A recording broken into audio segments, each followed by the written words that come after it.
আমাদের ছাদের বিম বাঁধার কাজ শেষ এবং চেক করা হলো প্রত্যেকটা কর্নারে এরকম কোনো দেখতে হবে যে এই যে মাটামগুলো দেওয়া আছে মাটামগুলো যেন কাভারিংটা কাভার করে, মানে কাভারিং যেন আমার 1.5 ইঞ্চি কাভার থাকে সেইভাবে সবগুলোকে দেওয়া হলো। এবং এক্সট্রা টপ, এই যে এক্সট্রা টপ যেখানে আছে সেটা দেওয়া হয়েছে। এখানে এক্সট্রা টপ আছে কর্নারে, এইখানে দেওয়া হয় নাই, এখানে আমার অলরেডি এক্সট্রা রড আছে নিচে। এই অবস্থা এখন।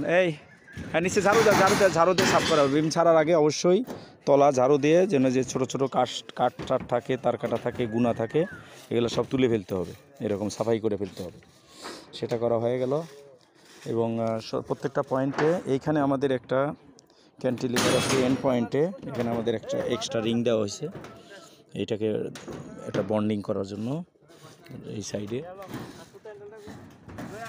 আর এইখানে একটা পয়েন্ট লোড আছে একটা বিমের, এইখানে সেকেন্ডারি বিম আছে, এটা প্রাইমারি বিম, এটা সেকেন্ডারি বিম। এই বিমের এখানেও নিচে এবং উপরে এক্সট্রা রড দেওয়া আছে। তো ঠিক আছে, বিসমিল্লাহ করে ছাড়ো। এই দেখো ব্লক দিছো নিচে, ব্লক পরে বসাও।